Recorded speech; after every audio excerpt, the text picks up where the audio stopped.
Merhabalar, en güçlü kadın karakterler videosuna hoş geldiniz. Bugün yapmakta gerçekten çok zorlandığım, ilginç bir şekilde yapmaktan çok zorlandığım bir seriyle beraberiz. Neden zorlandım dersen, gerçekten aslına bakarsanız güçlü anime kadınları bulmak zormuş abi. Ya da bilmiyorum, bu benim cahilim. Güzel olsa var ama diyorsun. Hani güzel anime bayağı hazırım da yani güçlü olarak güçlü öne çıkan çok fazla karakter bulamadım. Yani mesela burada sizden de yardım isteyebilirim yani. Benim burada atladığım, erkeklerde de aynı zamanda atladığım, sizin aklınıza gelen ekstra bak kanka şu da güzel olur bana falan derseniz tabii ki de yorumlarınızı beklerim efendim. Vay, takipçi kasmalar Tabii falan. bir etkileşim olayım dedim Etkileşim. Lütfen yapıyorlar ya. Aynı zamanda bir de şey de yani ekstra bir content fikriniz varsa o da işime yarar. Content. Vay güzel. Yani şöyle yorumlara şunları yazmalarını isterim ama. Hani bizi yer edebilirler. Çünkü biz sonuçta cesaret gösterip... eleştiri açayım arkadaşlar. Kendimi ona göre de şekillendirebilirim yani. Aynen. Ama mesela şu konuyla ilgili konuşun diyebilirler. Biz seve seve... İşte o yüzden content istedim. Kanka bak şu fikir de güzel derseniz ben onu tartıp kendimce bir yorum Mesela yapayım. birkaç kişi yorum yazmış mesela işte hani karakterlerle ilgili. Evet. Onu biliyoruz zaten, bu muydu falan filan dediklerini. Çok güzel bir işler bunlar. O zaman en güçlü kadın karakterler dojosu başlıyor. Evet. Dojo ne demekti? Dojo yani şöyle eğitim gördüğünüz, Japonya'daki eğitim gördüğünüz yere deniyor. Atıyorum siz Kenjutsu öğrenmek istiyorsunuz. Kılıçın daha odun halini. O eğitim aldığınız yere dojo deniyor. Evet. Burası da bir eğitimhane mi yoksa burası? Yok, burası bir stüdyo yani. Aynen. O yüzden hani biz bunu dojo olarak birkaç tane de notum vardı. Onları da anlatacağım. Hadi anlat bakalım. Akira öldü. Şok. Ama spoiler verdin. Şimdi şöyle, yok spoiler değil. Bildiğiniz gibi Dragon Ball mangakası Akira yakın bir zamanda maalesef ki bizden ayrıldı. Kendisinin artık kendisi bildiğiniz gibi mangaka öldü. Mangaka öldü maalesef. Kendisi Dragon Ball animesinin aynı zamanda burada belki de benim saydığım birçok animenin mangakasına hocalık olmuş. Akıl hocalığı yapmış insandır. Gerçekten üzücü bir haber maalesef. Fakat her şey gelip geçecek arkadaşlar. Bu da böyle bir haberdi yani. Sadece yakın bir zamanda olduğu için ve ben de bir nevi bir haber vermek amacıyla ilk haberlerimden bir tanesi buydu. Bu mangakalara karşı göstermiş olduğunuz bu saygıya bayılıyorum. Evet. Hangi bölümde hatırlamıyorum. Bir bölümde bir Berserk'ünki ölüyor. Yerine geçeninkini izleyenlerine diyor ki okuyucularına daha doğrusu. Bir daha anlatayım onu isterseniz. Berserk'ün mangakası çok bir yakın zaman değil ama ne zaman olduğunu hatırlamıyorum. Öldükten sonra Berserk mangası havada bitiyor. Havada bitince de herkes şey diyor yani kimse de şey demiyor niye bitti, neden devam ettirmiyorsunuz gibi bir şey demiyor. Çünkü eğer o mangaka yapmayacaksa başka bir mangakadan bir beklentisi yok. Fakat yani geçen sene sanırım doğru hatırlamıyorsam mangakanın bir arkadaşı çıkıp dedi ki arkadaşlar bana Kenshiro muydu? Ulan adını hatırlamıyorum. Bana bütün hikayeyi anlattı. Ben bütün hikayeyi biliyorum ve sizden izin istiyorum. Bana bu mangayı çizmemde yardımcı olur musunuz? Herkes de tamam biz devamını görmek istiyoruz dediler ve onayladılar. Ve aslına bakarsan bunu diğer mangalar çizmesini istememizin nedeni Kenshiro diyorum ya. Adamın adı Kenshiro değil ha. Herifin çok iyi bir çizer olması başta. Berserk'ün manga panellerine bakarsanız yani herif zaten bir panel çizmede büyük ihtimal bir haftasını harcayacak kadar uzun bir zaman harcamış yani. O yüzden herkes bir ulan bak adam kötü çizer ama bak bütün hikayesini biliyoruz. Bir hikayede dinleseydik falan filan dediler ama en sonunda dediler ki kardeşim biz seni bir şey yaptık tarttık sen çizebilirsin. Biz devamını merak ediyoruz. Şu an şu an çıkmaya başladığından bir haberim. Ama çıksa da büyük ihtimalle haberim olurdu ama öyle yani. Berserk'te önemli bir çok önemli yani. O yüzden Evet. Peki. Şimdi o zaman başlayalım. Evet. En güçlü kadın karakterlerden başlayalım. İlk tanıtacağımız kim? Erkeklerde de olduğu gibi bir sıralama yapmadım ama en başa yazdım. Akame yazdım. Akame ga Kill animesinden. Akame hakkında çok fazla bir şey söyleyemeyeceğim ama kendisi çok yetenekli bir kılıç ustası. Zaten Akame ga Kill animesini izleyenlerin kafasında o kanka herkes ölüyor sürekli falan filan gibi bir şey kalmıştır. Fakat Akame'nin kendine has kılıç yetenekleri ve kılıcının özel yeteneği sayesinde Akame gayet güçlü bir kadın karakter. Ve kılıç kullanan nadir kadınlardan bir tanesi. Katana kullanan. Tamam. Peki en güçlü tarafı?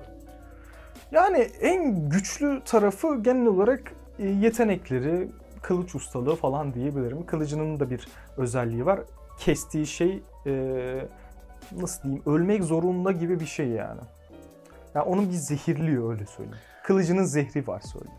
En güçlü erkek karakterlerde söylediğim bir konu vardı. Dedin ki anime severler erkekleri yakışıklı, erkek karakterin yakışıklı olmasını ister, kadın karakterlerin de güzel olmasını ister. Evet. Özellikle kadın karakterlerin güzel. Çünkü biz bir erkek olarak baktığımız için kadın karakteri, bu karakter güzel bir karakter. Yani evet, burada bakıyorum da çirkin yok mu? hepsi güzel bir karakter. Evet. Hepsi. En güzelleri hangileri? Dur öyle demeyelim şimdi. Kız arkadaşın oymasın seni. Tamam. O zaman yeni devam edelim yeni sohbetimize. Burada 2 tane Maki var. İlk Maki'miz Jujutsu Kaisen'den Maki. Maki ne demek? Maki kızın adı. Ha. Maki. Şimdi ikinci karakterden bahsediyoruz şu an. İkinci karakter. Okey, pardon. Ya çok böyle yabancı kelimelere şey oluyor, kendimi çok cahilce hissediyorum. Jujutsu Kaisen'den Maki. Jujutsu Kaisen bildiğiniz gibi jutsuların olduğu bir evren ve jutsu safirleri, jutsu kullanıcıları o dünyadaki diğer iblisleri görebilir. Çünkü kendileri bir jutsu kullanıcıları. Fakat Maki öyle değil. Kendisi Zen'in klanından olmasına rağmen iblisleri vesaire göremiyor. Onun için bir gözlük kullanıyor. İşte kılıçlarda, sopalarda, onlarda bunlarda çok fazla yetenekli olduğu için buraya koydum. Kendisinin genel olarak yine bir fiziksel açıdan yeteneği var ve aslına bakarsanız zeki de bir karakter. İlerleyen safhalarda mangada daha fazla değişiyor tabii, o biraz durum. Yine maalesef spoiler ama kendisinin çok daha güçlü olduğunu söyleyebilirim. Zaten illa Maki ile alakalı bir manga spoiler'ı gördüyseniz Maki'nin neye dönüştüğünü görmüşsünüzdür yani. Bir anime severe şu soruyu sormak istiyorum. Spoiler nedir kardeşim? Spoiler nalet olsun. Nalet gelsin başına. Hayır, onu sormayacağım. Ama spoiler konusunda biraz konuşuruz birazdan. Soru şu. Bir güçlü kadın karakterden bahsettiğimizde bu karakterin mangası çizildiğinde siyah beyaz koca gözlü bir kadın var ve güzel. Sonra bunun animesi çiziliyor, güzel. Ve bunun işte real, ne diyordunuz ona, filmi çekiliyor, dizisi çekiliyor gerçek insanlarla. Bir şey diyordun ona, neyse. Şimdi aynı karakterin farklı versiyonlarını görüyoruz. Animede de, mangada da, filmde de vardır muhakkak. Bu biraz kafayı karıştırmıyor mu? Çünkü Japonların hani... Ya bu şey gibi bir şey. Sen küçükken daha farklısındır. Büyüyünce daha böyle giyimin değişir mesela. O tarz bir şey. Ya da mesela Maki'nin mangadaki hali daha farklı dediğim şey animede de farklı tasvir ediliyor, mangada farklı tasvir ediliyor değil. Maki zamanla işte yaşadığı şeylerle, gördüğü şeylerle kendi fiziksel açısından değişiyor yani. Hayır, şunu sormaya çalışıyorum. Demeyeceğim. Onu anladım. Aynı bir bölüm var. İşte Maki atıyorum köye dalıyor, elindeki kılıçla yaratıkları öldürdüğü bir sahne var. Bunun manga çizimini yapacağız ve animesini çizeceğiz. Aynı karakterin, aynı zamandaki, aynı kıyafetlerle, aynı görünüşüyle bir animesini çizeceğiz ve stüdyo diyor ki bunun ben bir de filmini çekeyim diyor. Netflix aldı. Anladın mı? Şimdi 3 tane aynı karakterin farklı versiyonunu izliyorsunuz. Gerçek bir anime, tabii ki manga diyeceksin ama hani biraz üçünün arasındaki farkı keyifsel olarak keyif açısından tabii ki de anime daha keyifli. Hani mangayı neden burada seçmem? Çünkü manga dediğin şey güzel. resimlerden olan şeydir. Ama anime deyince o resimlerin hareketlendirilmiş, dublaj konulmuş, müzik konulmuş, görsel efekt konulmuş, renk konulmuş. İşte ne bileyim ekstra animatörlerin koyduğu ekstra şeyler de konulmuş ve şekillendirilmiş halidir. Yani tabii ki de keyif açısından şey söyleyeyim. Zaten gerçek insanların oynadığı halini çok beğenen olduğunu zannetmiyorum. O birazcık da popülaritesinden ekstra ekmek yeme çabası yani. Hoşlaşmıyoruz değil mi biz bu? Ya neydi? Adını unuttum mu? Ya söylüyordun ya. Neyse gelir aklımıza. Real yok neydi Evet. ya? Bir şeydi. Rehabilitasyon. Hiç alakası yok. Peki o zaman devam edelim. Evet. Ee, Şimdi erkeklerde de bir anons yapmıştım. Yine aynı anonsu yapacağım. Bildiğiniz gibi biz Biraz ciddi gidiyoruz bu bölümde. Evet, biraz daha ciddiyim Evet, çünkü değil. Village oynanana Kadınlardan bahsederken neden bu kadar ciddiyiz? Öbürkülerinde eğlenceliydik ya. anime kızları çok ciddi bir konu efendim. Ya şimdi şöyle söyleyeyim. Önce de bir anons çektim, yine aynısı çekiyorum. Çok güçlü kadın karakterler var. Fakat bu algoritmayı bozduğu için ve benim burada yaratacağım düzeni de bozduğu için bazı karakterleri buraya koymadım. Çünkü mesela yani şu an aklıma gelmiyor ama bazı karakteri koymadım. Mesela Sakura'yı koymadım. Sakura'yı sevmediğimden dolayı koymadım ama yani genel olarak Sakura'yı da koymadım ama yani bazı karakterleri koymadım. Mesela erkekte dediğim gibi Goku, Saitama tarzı karakterleri koymadım ve burada da öyle karakterleri koymadım. Fakat yine atıyorum Naruto'dan, Bleach'ten, One Piece'ten, Jujutsu Kaisen'den yine birer tane kadın karakter koymaya çalıştım. Ve o da One Piece'ten ilk karakterimiz Bo Hancock. Karaktere dönmeden önce yine bir haber vermek istiyorum. Netflix One Piece'in gerçek insanlar oynadığı halini yaptı yakın bir zamanda ve gerçekten çok fazla tuttu ve gerçekten büyük ihtimalle adını hatırlayamadığım türün en çok tutan ve en çok sevilen şekillendirilmiş hali oldu. Gerçekten adı aklıma gelmiyor. Çok ilginç. One Piece'in filmi mi tutuldu? One Piece'in gerçek insanlar oynadığı dizisi yapıldı Netflix'te. Ve bu çok tuttu. Herkes insanlar çok beğendi. Ve ben de izleyince dedim tamam bu olmuş dedim. Çünkü genel olarak sorun neydi? Sen Bleach'in halini yaptığında şey olmuyordu böyle, etik olmuyordu. Bleach'e benzemiyordu. Naruto'nun yaptığını Naruto'ya benzemiyordu. Ama bu One Piece'e benzemişti. Ve gerçekten de kurallı bir şekilde ilerliyordu. Bu yüzden insanlar sevmişti. Ve Netflix'te bundan daha fazla ekmek yiyebileceğini düşündüğü için One Piece'in isim haklarıyla beraber bütün mangayı satın aldı. Ve Wit stüdyosuyla anlaştı. Wit stüdyosunda Vinland Saga'dan Attack on Titan'ı hatırlayabilirsiniz. Wit stüdyosuyla anlaşarak One Piece'i tekrardan baştan yapmaya başladılar. Başladılar mı bilmiyorum ama bunun bir haberi geldi. Bunu da söylemek istedim. Bo Hancock'u dönelim. Bo Hancock dediğimiz kadın karakter kendisi korsan imparatoriçi. Aslına bakarsanız bu One Piece'teki en güzel kadın karakterlerden bir tanesidir. Temel yeteneklerinden bir tanesi diğer insanları kendine aşık ederek onları bir nevi kullanıyor ve yani böyle bayağı bir manyak gücü var. Kendi kişisel özelliklerine kibirli böyle aslına bakarsanız insanlara yukarıdan bakan bir tiptir. Fakat Bo Hancock'un kendine aşık etmediği, gerçekten aşık olmasını istediği bir kişi var. O da ana karakterimiz Luffy. Herkese karşı kibirli ve yüksekten bakandır fakat Luffy'yi görünce kedi kesilir. Böyle de bir kadın karakter aslına bakarsanız. Böyle. Süper. Devam edelim. Şimdi sen bir mangaka olsan dediler ki çok istemiyorsun. Daha önceki konuşmalarımızdan sen anime dünyasında çalışsan ne yapmak istersin diye sorduğumda hani bana sorsalar Volkan işte hikaye kısmında daha başarılıdır diye. Ama sen biraz gurme tarafında olmak istiyorsun. Yani birazcık daha böyle eleştirel yaklaşmak eleştirel tarafta olmak istiyorsun. Ama mecbursun, kafana silah dayadılar. Dediler ki çok güçlü bir kadın karakter çizeceksin. Bir kadın karakter oluşturacaksın ve izlediğin animelerin harmanlanmış hali olacak desen. Mesela ilk 3 tane ne gibi özellik koyarsın? Yani çok spesifik bir cevap vermek zorunda değilsin ama Bu hani, kadına 3 tane çok güçlü yetenek mi koyacağım? güçlü olabilir. Hani izletmek için 3 tane güçlü özellik koyacaksın ama en güçlü, en sağlam demek istemiyorum yani. İşte bir zeki olması bir karakter olur. Mesela bu karakterin temel yeteneği şey olsun. Ateş yeteneği olsun. O ne demek? Ateş kullanabilsin. Hı. Ateş yeteneği olsun. Ve ateşiyle yaktığı insanları tekrardan ateşiyle diriltebilsin. Arkadaş kadın beni ateşiyle yaktı ya Evet, gibi mi? Evet, ne bileyim. Mesela. Sonra mesela Power'da Karıcığım bu bir program yani. mesela Power'da da şey gücü vardı. Kan manipülasyonu gücü vardı. O ne demek? Bir yerini kesiyor ve oradan çıkan kanla mesela çekiç oluşturuyor. Kılıç oluşturuyor, mızrak oluşturuyor. Allah ilginç. Mesela öyle bir güç Kafayı koydu. yemiş de bunlar. Ha, sonra mesela bakıyorum başka ne koyalım. 2 tane özellik koyduk. Aynen, bir tane daha koyalım.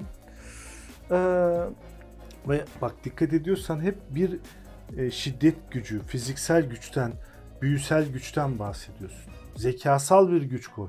İşte mesela dedin ya bir tane hakkı var, Tamam da onu mesela- yapmadan şey yapmıyor. Ölüyorum. Öl dediğin mi bir ölüyor mesela. Her dediğini yapmak zorunda. Şeytansı filmlerin şeyleridir. Mesela şeytanın en büyük gücü karşıdakini manipüle etme gücüdür. Hop işte şimdi uyu ya da işte ne bileyim git şu adamı öldür. O zaman şöyle olsun. Mesela Yok ben yönlendirmeyeyim. Yok tamam, aklıma da bir şey geldi. Ona göre şekillendirdim şu an onu. Bunun bir ateş gücü var demiştik. Bu kadının daha öncesindeki hayatında demeyeyim. Bunun ataları onlar da ateş gücü kullanıyor ve mesela onlar ateş gücüyle kılıç vesaire dövebiliyorsun. Bir nevi demirci olsunlar. Ve kız da bir nevi kılıçlar tasarlayabilsin. Tamam. Fakat bu kılıçların hepsinin birer kendine, yani her bir kılıç tasarladığında bu kılıç çok güçlü olsun. Fakat bir tane yan etkisi olsun. Bir tane laneti olsun o kılıcın. Ben atıyorum çok güçlü bir kılıç tasarladım. Fakat bu kılıcın laneti her bir kılıçla birisini öldürdüğümde kendi ömrümden bir hafta kesiliyor. Böyle bir şey olsun. Sen şimdi şu anlattığın kılıç özelliği izlediğin hiçbir animede var mı? Ya da benzer bir şey var mı? Yok, demirci hele hiç yok. Öyle bir yok. Şu an kendim salladım biraz. Salladın. Aynen. Şimdi bunu bir mangaka izlerse bir fikir Lütfen koysana, çok merak ettim nasıl olacak. olabilir. Evet. Peki yeni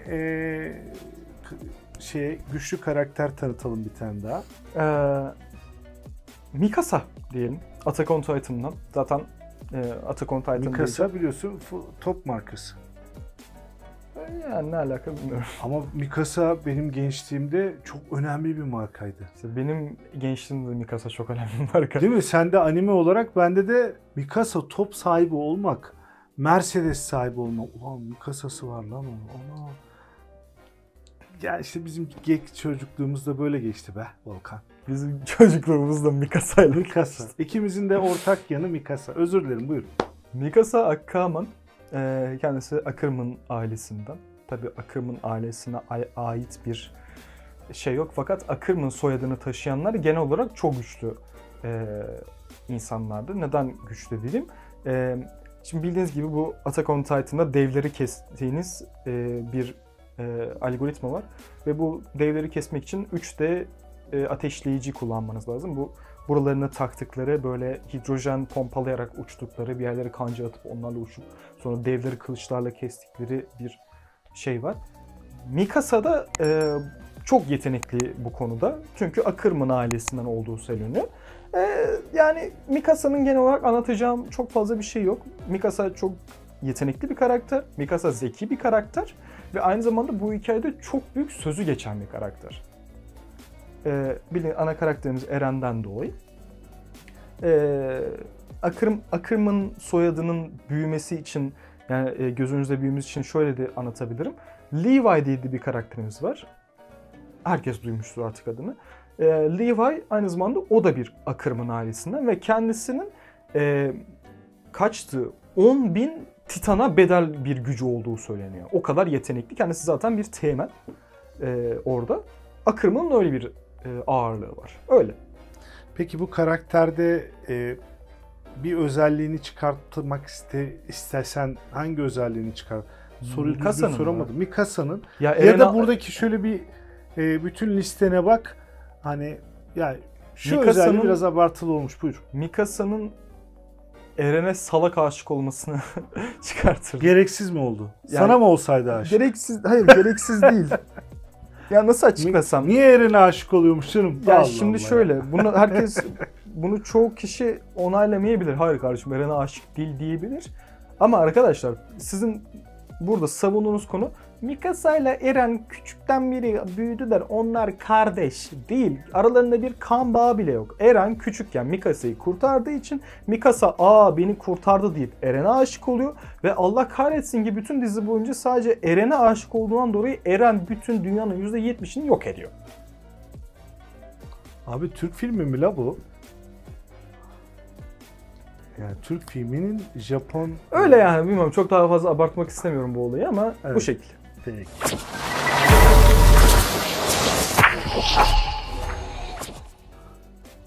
Yani bir karakterin analizini yapmak, özgürlük istiyoruz. Sizin büyük probleminiz spoiler. Çünkü mesela forumlara bakıyorum. Aman spoiler vermeyelim, aman spoiler yemeyelim. Ama öyle ya. Ya Biraz. yersen ye arkadaş. Hayır öyle değil baba. Bütün Bak, zevki fragman- kaçıyor yani. Bir şey aynı kafada mıyız diye anlatmaya çalışıyorum. Şimdi tabii ki spoiler ben de sevmem. Hani adam ölmüş ulan bütün filmi bilerek. Bak tekrar söylüyorum. Fragman diye bir şey var. O filmi izletebilmek için bazı spoilerlar veriyorlar fragmanda. Evet. Anladın mı? Arabayla kaza yapıyor mesela fragmanda. Sen filme gitmeden bir kaza yaşanacağını biliyorsun. Şöyle anlatayım. Bir dakika. Özür dilerim. Bir saniye. Ben senden büyüğüm. Tamam. Özür dilerim. Şimdi bu spoiler olayını biraz abartıyorlar mı ya da ben mi o spoiler kısmını anlayamıyorum. İşte atıyorum Mikasa Eren'e aşık oldu ama Eren hiçbir zaman ona dönmedi dedik diyelim mesela. Spoiler değil çünkü konuyu bilmiyorum. Ama abi bilsen ne olur, bilmesen ne olur? Yani spoiler olayını, bokunu niye çıkartıyoruz arkadaş? Ya da nasıl bir spoiler yiyorsunuz da nalet ediyorsunuz ya? Nasıl bir spoiler yiyoruz? Attack on Titan mangası biter bitmez, bak biter bitmez, son capture yayınlanmaz. Daha anime 3. sezondayken, daha anime bitmesinde 4 sezon varken hemen çıkıp herkes yaydı. Eren ölüyor, Eren ölüyor, Eren öldü, Eren İzleyen ölüyor. adam zaten tahmin etmiyor mu Eren'in ölmesini? Hayır, etmiyor. Çünkü Etmesin, öğrendi öyle bir- ne oldu yani? Baba, şimdi şöyle- İzlemiyor mu? Aynı keyifle mi izlemiyor? Nasıl hassas bir denge? Vallahi öğrenmek için soruyorum. Ben de biraz abarttım ama. Japonlar ve anime izleyenler bu konuda biraz daha fazla duyarlılar. Ne Mesela demek duyarlılık yani? şöyle örnek vereyim. Miyazaki yakın zamanda yeni bir film yayınladı ve filmi yayınlarken herif hiçbir şekilde bir fragman yayınlamadı. vermedi, evet. Herif bunu nasıl açıklıyor biliyor musun? Bu kadar bilgi birikiminin olduğu bir çağda bilgisizliğin eğlenceli olacağını düşünüyor. Oo. Böyle olunca da Miyazaki millet... amcaya bak. Ama bak bak sözünü kesip sen genç adamsın aklında tutarsın. Bu bir felsefe. Yani Miyazaki'nin fragman yayınlamaması bir felsefe. Diyor ki benim felsefem bilgisizlikten eğlence çıkartmak. Saygı duyuyorum. Eyvallah. Onu söyledikten sonra evet hiçbir fragman izlemeden gidip izleyeyim. Ama yani 500 bölümlük bir One Piece izleyip aradaki 321. bölümde herifin bir tanesiyle ilgili bir spoiler yedim diye oturup ağlamam herhalde. Ya da Ya ağlama değil, o biraz kültür ya artık. işte Yani- o kültürü anlamak için soruyorum abi. Kültürü anlatamam ya. O biraz yaşaman lazım. Ya bu şey gibi. Sen atıyorum 3. bölümdesin. 1076'daki bölümdeki bir şeyle alakalı bir spoiler yedin. Yok abi, yememen lazım ya. Niye o abi? Kültürü öyle baba. O şey gibi. Biz her kahvaltıda zeytin peynir yiyoruz. Niye değil işte o yani. Bizim kültürümüz öyle yani. Ya o yoksa da yemiyoruz canım. Tamam Ölmüyoruz işte, yani. ama onun da kültürü öyle yani. Hani işte spoiler yemesen de olur, yesen de olur ama yemesen daha iyi yani. Peki. Anlamak için soruyorum. Hem de Anlatamadım konuyu biraz. uzatmamak için soruyorum. Yediğin en büyük spoiler neydi ve sonucu ne oldu? Tıt tıt tıt tıt. Ben çok fazla spoiler yemiyorum ya. O ne demek? Bir Çok sürü şey yani okuyorsun. şöyle, genelde benim yediğim spoiler, ya ben biraz o spoiler'ı unutuyorum gibi bir şey. Çok bana Bu vurmuyor ayrı. yani. Tamam. Takmıyorsun Yani çünkü kafaya. yediğim en büyük spoiler neydi? Ya biraz ben aslında spoiler yiyen değil, spoiler veren tarafta olduğum için çok da öyle şey değil yani. Çok aklıma gelmedi bir şey şu an yani. Animenin yaramaz çocuklara spoiler'ı gizli gizli verme konusunda birbirleriyle yarışmıyorlar mı? Lan bir spoiler Yok işte. verdim, dağıttım herkesi. Bak onu demeye O çalışıyorum. bir kültür vermez diyorsun kimse. Bak bunu demeye çalışıyorum. Ben neden sürekli ağzımı kapatıyorum? Çünkü onun kültürüne benimsersiniz. Ha biri çıkıp bir şey hakkında spoiler verir, o kişi bizim için animeci değildir yani. Çünkü o kültüre daha sahip olamamışsa biz onu daha aileye almayız yani. Onu demeye çalışıyorum. Yani senin animen diye bir şey yok ki, adam anime çok seviyordur ama senin sevdiğin gibi değildir. Hayır bak bu ne oluyor biliyor musun? Bu herif bir anime izlemiş oluyor ve o anime hakkında hemen gidip bir spoiler çıkartıyor, veriyor. Bu herif Evet. animeci değil. Yani şey değil. Bu atıyorum anime dünyasındaki yani şöyle bir çok saçma bir tespit ama bunu yapacağım. Anime dünyasında eğer birisi çıkıp bir şey hakkında spoiler veriyorsa o maksimum 3 tane anime izlemiştir hayatında. Ya bak o da çok böyle yani asgari bir sayı yani. Yani abi ne oluyor filmin sonunda diye biri sorduğunda git izle diyorsun. La oğlum izlemeyeceğim lan. Ben mesela asla 1000 bölüm One Piece izlemem mesela. Yani bir adaya düşsem biraz sadece aşıyor. elimde One Piece'ler varsa izlerim tabii ki de yani. Onu Neyse bir bu konuyu izlersin var ya. çok uzatmayayım. O zaman yeni karakterimizi bir tanıt, başka bir sorum daha var sana. Evet, çok uzattık. Evet. Ben uzattım. Kusura bakma, affedersin. Tamam One Piece dedik o zaman, bir de Bleach anlatayım. Ya da Bleach anlatmayayım, Naruto anlatayım. Ben Ya da dediğim gibi Naruto'da normalde ben Sakura'yı koyacaktım buraya. Ama Sakura, Hinata haricinde bir karakter koymak istedim ve ben dedim ki ulan niye 5. Hokage'yi koymuyorum? Zaten geçenki şeyde 4. Hokage'yi koyduk. Yok pardon 6. Hokage mi Tsunade? Sayma Hashirama, Tobirama, Hiruzen, Minato, Kakashi mi geliyordu? Yok Tsunade, Kakashi. Tamam 5. Hokage. Oo unutmuşum ha. Ama sayabiliyorum hala bak. Hashirama, Toshirama, bu Hiruzen, Osmanlı'daki 3. Ahmet, 4. Murat, Mustafa gibi ikinci Hiruzen, Fatih. Minato, Tsunade, Kakashi, Naruto. Daha ne yapayım abi? 8. de büyük ihtimal şey olacak. Spoiler verme. O çocuğun adı neydi ya? Hatırlamıyorum. Neyse. Tahmin spoiler oluyor mu? Tane spoiler olmuyor. Tamam, devam. Niye olsun? Tsunade kendisi bir Senju klanından bir karakter. Amcası zaten 1. Hokage. 1. Hokage herifi yani. Zaten orada çok bitiyor her şey. 1. Hokage Hashirama'nın torunu Tsunade. Kendisi 5. Hokage. Senju klanından bir kadın. Kendi tekniği hatırlamıyorum tekniğin adını ama aynı zamanda şifacı olarak geçiyor. Çok yetenekli bir şifacı. Adını hatırlamadığım tekniği sahibi. Onu aynı zamanda Sakura'ya da öğretiyor. Sakura da o teknikte çok iyi gelişiyor. Ve aynı zamanda yakın dövüşte çok yetenekli bir kadın. Çok da güçlü bir kadın yani. Yumrukları delici gücünde. O tarz bir şey. O yüzden Tsunade'yi koymak istedim. Peki devam edelim bu arada. Şimdi soru şu. Bu arada şeyden dolayı özür dileyeceğim. Ben Naruto hakkında konuşmayalı ve Naruto'yu izlediği çok uzun zaman olduğu için bazı şeylerin adını unutabiliyorum yani. O da benim birazcık yaşlılığım, yaşlanıyorum. Önemli değil. Yani bu şeyde teknik bir bilgi verme zorunluluğumuz yok. Bu belgeselde sohbet ediyoruz. Yani bize lütfen gömebilirler yani aşağıda. Lan oğlum bilmeden. Ben mesela hiç yıllardır izlemediğim için rahat rahat konuşuyorum. Ama bilgim olmadan fikrim olmuyor. Ne soracağımı unutturdun ya. Çok zeki bir yani şöyle bölüştürseydik bu seriyi. En güçlü kadın karakter, en zeki kadın karakter, en güzel kadın karakter, en aşık olunacak karakter, en iyi öğretmen karakter gibi. Anime çok böyle engin bir derya ya. Mesela en baştaki 3 tanesini söylesek.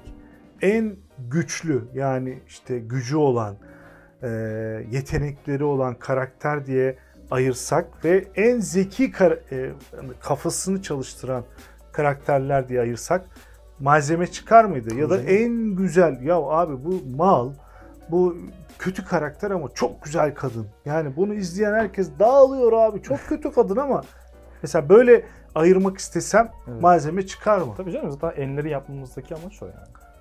Şu an biz hangisini yapıyoruz? En Biz güçlü karışık. kadınları yapıyoruz şu an. Sadece şey olarak. Yani resmiyeti güçlü olarak geçebilen kadınları yapıyoruz.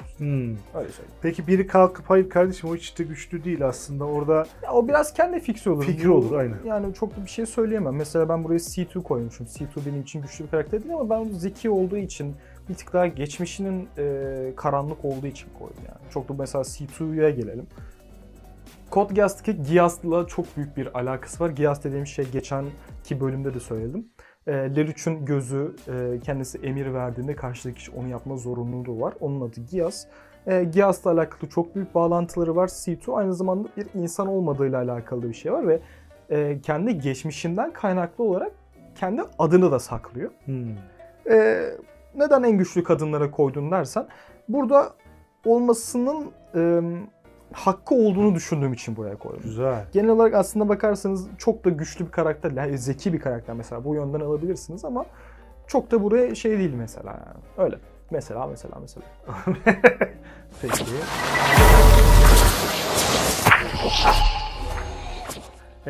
Çocukken çizgi film diye izlediğim bazı filmler vardı. İşte çocuktuk. Televizyonda bazı TRT'de falan çok oluyordu o zaman. Sonra yıllar sonra karşıma anime olarak çıkıyordu. Meğer Japonlarda çok ünlü bir animeymiş. Bize normal çocuk filmi gibi veriliyordu. Mesela bu bence Bleach'ler bilmem neler, One Piece'ler de aslında bir nevi çocuk animesi olarak bize zamanında, ama Japonların acayip bir anime kültürü, acayip bir anime disiplini var. Sende böyle bir şey oldu mesela? Çizgi film zannettiğin ya da çocukken izlediğin bir şey sonradan karşına anime tutkusu başladığında ya ben bunu çocukken izliyordum dediğin. Ya tabii canım, Doraemon'lar, Pokemon'lar, ne bileyim Tsubasa'lar, bunun hepsi normalde animedir yani. Ama ben o zaman çok iyi yapım diyordum. O neden çok iyi yapım? Çünkü aslına bakarsanız Japon'dan çıkmış animelerin tasvirlerinden bir tanesi yani sonuçta. Tsubasa'da herkes biliyor. Pokemon zaten başlı başına yani. Öyle. Mesela Pokemon yasaklandıktan sonra Niye yasaklandı? bir tane ya çok büyük şey vardı. Bir tane çocuk camdan kendini Pokemon zannedip aşağı atlıyor falan, bir sürü şey var. O yüzden dolayı yani şöyle, zaten Türkiye çapında bir şey çok fazla rating alıyorsa oyun içine geçerli. Bu oyun çok fazla sattı. Bu çocuklara çok kötü örnek gösteriyor. Tabii Pokemon için bir tane çocuk öldü tabii. O biraz ayrı konu ama o biraz çocukluğun sattığı. Amerika'da da kendini örümcek adam zannedip pencereden atlayanlar da çok var da yani bizimkiler birazcık da nereden bunun ratingini kıssak diye hemen şey yapmış. Neyse, çok oyalamayacağım. Ne anlatıyordum? Mesela Pokemon yasaklandıktan sonra bile Pokemon'un süksesinde ülkede ondan yararlanmak için Digimon diye bir anime daha çıktı. O da yine Pokemon gibiydi. Ama daha farklı hikayesi vardı, ama o bile çok iyiydi yani. Ne kadar Pokemon çakması bile olsa onun bile hikayesi çok iyiydi. O da bir anime mesela. Bu Japonların bu anime ve mangalara gösterdikleri bir ciddiyet, bir disiplin var. Yani onlar için gerçekten bir nasıl söyleyeyim? Yani önemli bir olgu onlar için. Evet. Yani bunu çocuklarına da gösterdikleri filmlerde aynı disiplinle, aynı ciddiyetle yapıyorlar. Büyükler için yaptıkları animelerde de. Doğru mu? Evet. Şimdi, o yüzden sizin izlediğiniz anime çeşitliliğinde çok çocuksu çizimler de var. İşte Naruto'nun ilk çizimleri gibi. Bağıran, işte koşan, sadece çizgilerden oluşan bir şey de var. Ya da işte ne bileyim çok yüksek işte neydi? Vampirix miydi? Neydi? Bir tane daha çok güzel çizimleri olan bir animeniz var ya sizin. Şimdi aklıma gelmedi ya. Demon Slayer diye. Demon Slayer gibi çok acayip iyi çizimleri olan animeler de var. Senin bildiğin kadarıyla Japonların bu kültürü uygulama gerekçeleri ya da uygulama şekilleri nedir? Niye yapıyorlar böyle bir şeyi? O da mesela bir kültür yine şeysi yani. Japon mesela çizgi romanı mangadan ayıran şey nedir? Manga çizgi romanda daha çok böyle baloncukları doldurmak için şeyler yazılıyor olsa da mangalarda genelde işte Japonlar ve manga severler genelde resimlere bakarlar. O yüzden yani o birazcık yine kültürle alakalı. Çok böyle bir yorum yapamayacağım ona maalesef. Peki.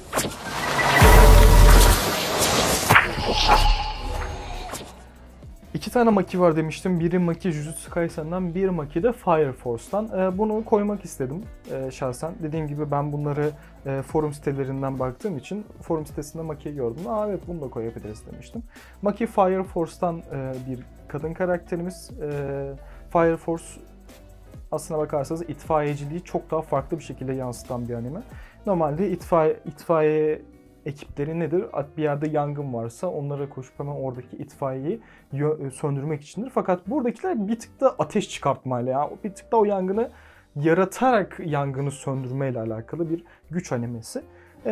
Buradaki bütün karakterlerin kendince ateşi kullanma şekilleri farklı. Biri işte ayaklarından ateşi çıkartarak kendini hızlandırıyor. Biri ellerinden çıkartıyor. Biri işte bir nesnelere ateş dilemesi atıyorum. Ben bu telefonu böyle tutuyorum. Buradan işte ışık çıkıyor, ateş çıkıyor falan filan tarz. Maki ise aslına bakarsanız kendince bu yetenekte ustalaşmadığı sürece çok da yani çok da işe yaramayan bir ateş gücüne sahip. Bu da atıyorum etrafta bir ateş gücü bulursa onu emerek onu şekillendirebiliyor. Bu da aslına bakarsanız Maki'nin zekasıyla öne çıkarak yani Maki çok da zeki bir karakter mi? Yani evet ama şöyle anlatayım, toparlayayım. Maki'nin ateş gücünün özelliği sağdan soldan bulduğu ateşleri kendince şekillendirerek yaratabilme gücü var. Bu yüzden bunu buraya koymak istedim. Aslına bakarsanız ilginç de bir gücü var. Aynı zamanda fiziksel açıdan da güçlü bir kadın. Öyle. Unutmadan mesela animenin en zeki karakterleri diye bir bölüm yapalım. Yapacağız onu da. Var değil mi evet, o listede? En zeki. Evet, çünkü zeka çok önemli bir mevzu. Okey. Devam edelim.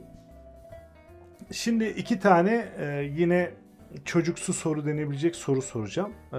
Hem biraz ilgiyi arttırayım diye. Daha önce sormuş olabilirim.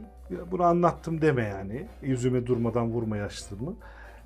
Gerçekten çok hüzünlendiğin bir sahne oldu mu, hatırlıyor musun? Ya ben burada gerçekten dışarı çıktım ve böyle bir içim şişti lan falan dediğin var mı? Önce onu bir söyle. Var. Genelde sevdiğim bir karakterin ölümü ya da vurucu bir yine karakterin ölüm sahnesi vesaire olabiliyor ya da yani bu tamamen aslında benim üzüldüğüm kısımlar hikayeden kaynaklı oluyor. İşte örnek ver mesela şu karakterin ölümü mesela diyemem işte.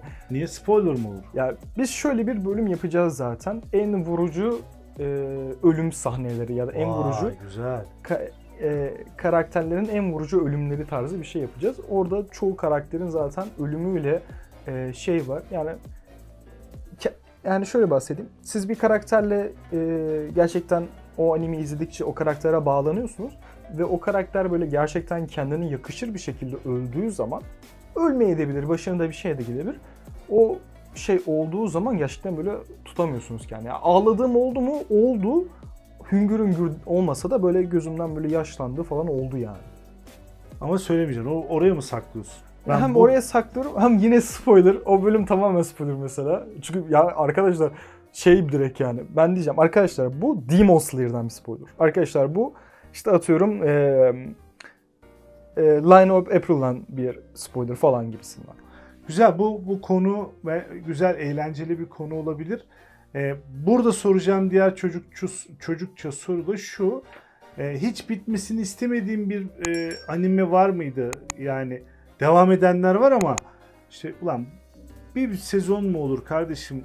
Ya da bundan bir bölüm çıkar mı? Mesela hiç bitmemesi gereken ya da hiç uzatmamak, yani bir an önce bitmesi gereken animeler diye bir bölüm yapsak mesela sinirlendirir miyiz? Ya çok uzadı. One Piece nedir arkada? 5000 bölüm oldu. Bu arada mesela o çocukluk halini mi ne? Oğlunu mu bir tanesinden Boruto. Allah'ım. Sinirleniyorum. Evet, ben çok konuştum. Ne One düşünüyorsun? Piece'in bu arada One Piece izleyicilerinin, One Piece sevenlerin en yakınlığı durum One Piece kısa olması bu arada. Yani hiç Oğlum öyle nasıl düşünme. kısa lan? Yani şöyle sen bir şeyi çok seviyorsun ama gerçekten çok seviyorsun. Böyle olunca da o 1020 bölüm, 1700 bölüm artık kaç bölüm bilmiyorum. 12 bölüm gibi geliyor. Akıp gidiyor yani. Bir anda bakmışsın böyle yarılamışsın yani. Olabilir. Yani tabii ki de var. Hiç bitmesini istemediğim, keşke şu şekilde olsaydı. Mesela aklıma yine Sword Art Online geliyor. Sword Art Online'ın tutmamasının nedeni, sükse yaratmamasının sebebi Sword Art Online'ın çok büyük bir yanlış yapması aslında. Şimdi ana teması ne Sword Art Online'ın? Bizim bir karakterimiz var, bir oyun oynamak istiyor. Fakat bu oyundaki oyunun yapımcısı diyor ki arkadaşlar bu oyunu artık çıkamazsınız. Bu oyundan çıkmanın tek tarafı oyunu bitirmek. Eğer burada ölürsünüz gerçek hayatta da ölürsünüz. Ve Sword Art Online'ın bir teması vardır. Bu bir oyun olabilir ama oynanabilecek bir şey değil diye. Sword Art Online aslına bakarsanız çok iyi işlenmiş bir şey. Ama 14 bölümde bitiyor. Ama aslına bakarsan dizide 4 sezon. Nasıl yani diyorsun? Sword Art Online'ın neden adı Sword Art Online? Çünkü oyunun adı Sword Art Online. Ama 14 bölüm sonrasında başka bir oyuna geçiyorlar. Ama hadi hala Sword Art Online. Anladın mı? Bu en büyük yaptıkları yanlış. Sen 4 sezona o oyunu böyle işlesen, böyle güzelce akıtsan ulan 28 kere de izlerim, 49 kere de izlerim. Ama sen bunu böyle yapınca ne para akar, ne şey olur ya. Sinirlendim. Hayır yani böyle gerçekten her hatırladığımda üzülüyorum. Benim ilk izlediğim anime ve beni gerçekten anime dünyasına başlatan bir anime. Romantizme yaklaştıran, kılıçları sevdirten, aksiyonu güzel yansıtan bir anime ve gerçekten o 14 bölüm 14 bölüm yani. Ama yok abi yani niye böyle yaptınız diyor insan. Peki sorumun cevabını aldım. Peki bununla ilgili bir bölüm yapalım mı? Ya çıkartamayabilirim ya. Tamam bakarsın. O zaman sıradaki güçlü karakter, kadın karakter. Bu arada kaç tane kaldı? 3 tane var. Tamam onları da... Onohana'ya koydum. Bleach. Şimdi ben bu karakter hakkında çok fazla konuşabilirim. Çünkü Bleach deyince zaten çok fazla konuşasım geliyor. Ben ilk erkekler hakkında en güçlü erkekler hakkında konuşurken Kenpachi'nin en güçlülere verilen bir ünvan olduğunu söylemiştim. Zaraki Kenpachi'den önce Kenpachi ünvanı Onohana Kenpachi'ydi. Yani en güçlü kadın Onohana. Yani bana gelip de kardeşim niye Yorichi'yi koymadın? Niye Rukiye'yi koymadın? Niye gidip de işte iblis iblis ne ya özür dilerim. Kral tahtındaki o dikişçi kadını koymadım. Adı aklıma gelmiyor. Çok güzel bankayısı vardı bu arada. Ya o kadını koymadım. Kardeşim ben Onohana'yı koymak istedim. Çünkü neden? Kadının ilk başta bankayısı demek, bankayısı bile tamamen bir başyapıtlardan bir tanesi yani. Bankai Minatsuki diye. Minazuki'nin olayı sizi tekrardan hayata geçirebiliyor gibi bir şey. Ben birazcık olayı özetleyeyim. Zaraki Kenpachi, Kenpachi ünvanını almasına rağmen kendi tam olarak potansiyelini ortaya koyamıyordu. Gerçekten en güçlü gibi durmuyordu. Bu yüzden ona vurucu bir şey lazımdı. O yüzden yani bunu yine insanlar onaylamıyor ama aşık olduğu kadından bir şeyler öğrenmesi lazımdı. Onohana Kenpachi tarafından. O yüzden Onohana Kenpachi ile Zaraki Kenpachi arasında ölesiye bir savaş oldu. Ve takdir ederseniz ki Onohana bu savaşı kazandı. Kenpachi öldü mü? Ölmeden önce Onohana bankayesini kullandı ve Zaraki o savaşta belki de 100 kere öldü. Fakat her öldüğünde Onohana Zaraki'yi tekrar canlandırdı ve tekrardan Zaraki'nin kendi potansiyelini ortaya çıkartması için sürekli aynı savaşı yaptı. Sürekli savaştılar, Zaraki öldü, Zaraki tekrar doğdu, sürekli savaştılar, Zaraki öldü doğdu. Hep sürekli böyle oldu ve en sonunda Zaraki Onohana'yı öldürebildi ve Kenpachi ünvanını hak etti. Aslına bakarsanız bir bölümü özetledim ama bir tane spoiler vereyim artık yeter artık beraber yeter. Yani öyle. Onohana'yı bu yüzden koymak istedim çünkü kendisi çok zeki bir karakter, çok güçlü bir karakter ve çok saygı duyulası bir karakter. Evet. Devam ediyoruz. O kadar şey anlattın ki böyle. Dilim damağım kurdu, gittim su içtim. Peki. En güçlü kadın karakterlerde son ikiye geldik. Evet. Benim sorum şu. Genelde forum sitelerinde şöyle bir şey rastladım. İlk sevdikleri karakterin resmini çiziyormuş genelde animeciler. Yani o işte kötü de olsa işte izlediği o animenin ya da manganın çok sevdiğini çiziyorlarmış. Bununla ilgili bir gelenek var mı yoksa geçelim mi? Yok yani genel olarak sevdiği karakteri çiziyorlar yani. Çok Sen da şöyle bir şey yaptın mı? Ya yok, ben çok böyle çizim yeteneğim çok iyi değildir. O yüzden çok böyle şey yapmadım. Hiç de denemedim bile. Aslında çok da kötü değil ama senin tabii aslında... Çok ilgi alanım diye çizmek. İyi, aynen. O şekil söyleyelim. Peki bir tane daha karakter tanıt. Çünkü bu son karakterler anladığım kadarıyla sağlam karakterler. Yani çok da değil. Unohana sağlamdı. Ha, Ryoko Matoi'yi koydum. Matoi'yi niye koydun diyecek olursanız biraz aslında köşeye sıkıştığım bir karakter daha koymam lazımdı. O yüzden dedim ki Matoi yakışır buraya. Kill la Kill'den bir karakter. Matoi karakterimiz babasının ölmesiyle beraber babasından miras kalan bir üniforma ve bir makasın bir parçasına sahip oluyor. Bu üniformayı kullanarak ya orada birazcık kas sistemine sahip bir şey var ve bu kas sistemindeki en yüksekteki okulda okuyor fakat en altında yaşıyor. Ve babasını öldüren kişini bulmaya çalışıyor. O üniformayı kullanarak, üniforma ona güç veriyor, kendi kanını emerek.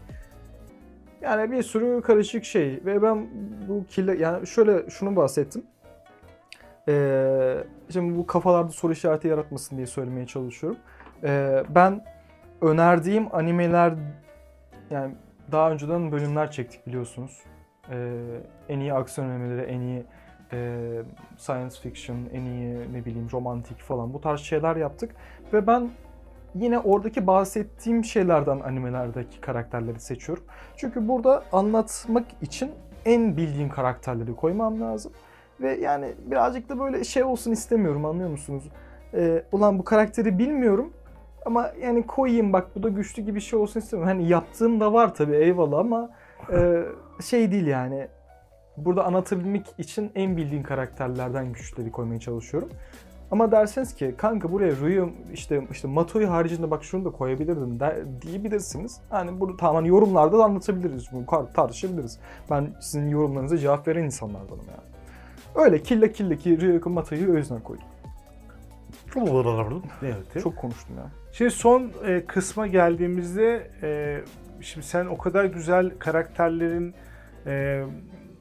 çizimlerini, işte oradaki özelliklerini anlatıyorsun ki şimdi ben bir mangaka olsam işte oradaki Bleach'teki neydi adı karakteri? Unohana. Tamam, Unohana'yı ben yaratmış olsam, ona o güçleri, ona o özellikleri ben vermiş olsam ve benim karakterimle ilgili bir kişi yorum yapsa, dese ki ya işte onun bu özellikleri var, bunlar çok hoşuma gider. Şimdi mangaka olmak, üretici olmak, fikir üreten, hayal gücü üreten kişinin bu geri dönüşlere ihtiyacı var mı sence? Ya da Japon animesinde bu iş nasıl yürüyor? Şimdi şöyle, hatta size bir örnek vererek anlatayım bunu. Türkiye'ye manga basılması böyle bu kadar çok fazla yokken, daha gerekli şeyler, yeni mangalar basarken, yok gerçi gerekli şeyler her zaman manga basıyordu ama yani böyle her itini koparan matbaa açıp bir manga basmaya çalışmıyorken akıl çelen bir manga yayınlamıştı, Vitamin diye. Açıp okumadım ama biraz konusunu biliyorum. Kendisi zorbalanan bir kız hakkında bir şey var. Vitamin'in çizeri mangaka Japon. Yani bu nasıl oluyor? Japonya'dan onun telifini alıyorlar. Biz Türkçe'ye basabilir miyiz? Sonra o telifini de Türkçe'ye çeviriyorlar ve matbaada bastırtıyorlar. Bu bir matbaa işlemi. Az buçuk biliyorsunuz herkes yani. Ya sana anlatmıyorum. Genel olarak anlatıyorum. Vitamin mangakasını basan mangaka, Vitamin'in mangakası akıl çelen bunu bastığında akıl çelene bir teşekkür mektubu yolluyor. Kendisi diyor ki teşekkür ederim benim mangamı bastığınız için. Çünkü Japonya'da çok fazla tutmuyorken Türkiye'deki insanlar Vitamin'i çok fazla seviyor. Ve herkes de onun hakkında güzel yorumlar yapıyor. Ve Japonya'daki mangaka diyor teşekkür ederim diyor. Türkiye'de böyle bir destek geleceğini bilmiyordum. Sizin sayenizde kendime şevk geldi ve vitamini ya da artık kendince daha iyi şeyler yapmaya başlıyor. Yani bu mangaka içinde zaten eğer fandom sevmezse bu herif bunu niye yapsın yani? Öyle. İlginç yani işte orada ben hani o taraflarda çok hayranlık duyduğum için söylüyorum. Aklıma bir fikir geldi. Hani son karakteri tanıtmadan önce. Mesela mangakalara yazılı metinler yollayalım. Sorular soralım. Ve o soruları burada işte Bleach'in mangakasına 10 tane soru sorduk. Gerçekten yapalım bunu. Yazışmaları da hatta koyalım. Muhtemelen dönerler hani resmi bir dilde. Çok sanmıyorum ya. Yani sen güven bana. Yani bilmiyorum belki de dönmezler. Yani çok fazla şey vardır ama doğru bir yoldan gidersek ve bir belgeselde kullanacağız dersek muhtemelen hani hepsi dönmeyebilir tabii. Çok ünlüdürler, bilmem nedirler. Yani ama işte Türkiye'den bir YouTube kanalı böyle bir şey yapmak istiyor. O yüzden şu sorulara cevap belki hani ulaşabiliriz. Böyle bir yol izleyelim. Unutturma bana. Evet, yaparsak çok güzel ama yani şöyle söyleyeyim. Japonya'daki mangakaların ünlülüğünü buradaki Türkiye'deki Tarkan kadar ünlü olduklarını sana söyleyeyim. O yüzden ulaşması biraz zor olabilir ama hani Tarkan kadar ünlü olmayanlara da ulaşabilirsin belki. Bilmiyorum. Oradan başlarız. Yani bir ufak bir mesela bu dojo'nun bir de o tarafını öyle bir yapabiliriz. Bence deneriz en azından. Ya ulaşamadık la ne yaptık ettik yani. Gidemedik deriz. İşte sonuçta Japonca altyazıyla işte kanala özellik gelirse dublajda falan yayınlayacağımızı söyleriz. Sorular sorarız işte atıyorum bir manga çok ünlenmemiş bir manganın yeni bir mangakasına önce bir sorular sorarız. Belki Bleach'in, belki One Piece'in mangakasına kadar ulaşmış olabiliriz. Gülüyorsun, kayıt altında her şey. Çok büyük onur duyuyorum bir kez. Yani aynen öyle. O deneriz bak. Olmaz ya abi. Nasıl ulaşacağız demektense değil mi? Oradaki karakterleri düşünsene. Onların çizdiği karakterlerdeki böyle bir... Oraya düzgün sorular sorarız. Belki bir kanal yaratabilirsek de seyircilerin, izleyicilerin sorularını da iletebiliriz falan. Neyse bunu söyleyeyim. Son güçlü karakterimizi de söyleyip bitirelim. Bu birazcık bir tane arkadaşım istediği için koydum şahsen ve neden olmasın ki dedim. Chainsaw Man'den Makima karakterimiz. Makima karakteri aslına bakarsanız güzelliğiyle herkesin aslında çok şey olduğu şey. Makima güzel bir karakter ve herkes ilk önce bundan etkileniyor. Sonra Makima, ya nasıl diyeyim, Makima'yı nasıl tanımlarsın ya? Makima güçlü bir karakter arkadaşlar. Kadın neredeyse ölümsüz. Ya anlatamadım çünkü Makima'nın... Güzelliğiyle mi ölümsüz? Hayır yani Makima çok böyle anlatılamayacak bir karakter çünkü çok fazla bahsedilmiyor aslında. O yüzden Makima'nın aslına bakarsanız buradaki çoğu karakterden çok daha güçlü olduğunu fakat neden olduğunu açıklayamadığım bir şekilde size söyleyebilirim. Makima'nın gücünün kaynağını da bilmiyorum ama Makima genel olarak aklınıza gelebilecek çoğu şeyi yapabiliyor. Yani bir yerlere mesela şu kısmı patlatabilir, ne bileyim, ya da bir sürü mermi yese de ölmeyebilir. Bir sürü insanı kontrol edebilir. Bu eğlenceli değil ama ya. Ya bu eğlenceli değil yani. Bu birazcık aslına bakarsan anlatamadığım bir kısım var. Mesela Makima'nın bir kısımda bazı kişileri öldürmek için, yani atıyorum sen ne bileyim sen Zonguldak'tasın, salladım. Sen Zonguldak'tasın ve Zonguldak'taki bir kişiyi buluyorsun, onun gözlerine bağlıyorsun ve onu infaz ederek İstanbul'daki bir tane seçeceğin kişiyi öldürebiliyorsun. Makima'nın böyle bir gücü var. Peki. O zaman bitirelim yavaştan. Güzel bir bölüm oldu. Bence ilgi çekici bir bölüm oldu. Bu arada en güçlü erkek karakterleri de çektik. O da yayınlandı. Kanalda ya vardır ya bundan sonra yayınlanacak. Evet. O bölümü de izlesinler. O bölümü de izlerseniz çok sevinirim. Yeni neler çekeceğiz onlardan da bir bahset. Tabii biraz bahsedeyim. Bundan sonra tabii enleri yapmaya devam edeceğiz. Bundan sonra büyük ihtimalle belki de en zeki karakterleri yaparız. Ondan sonra en ilginç güçlü karakterler tarzında bir şey yapmayı düşünüyorum. JoJo'dan standları, ne bileyim Fire Force'daki mesela Maki'nin gücü tarzı. Böyle ilginç güçlere sahip karakterler yapmak istiyorum. Tabii böyle gidiyor. Güzel. Teşekkür ediyorum. Ben teşekkür ederim. Neden anime izlemeliyiz? Neden anime izlemeliyiz? Çünkü sizin hayal gücünüzün ötesindeki şeyleri diğer insanların hayal edip onların kağıda ve resme döktüğü şeyleri izlemesi zevkli. Teşekkür ederim. İlginç bir şey.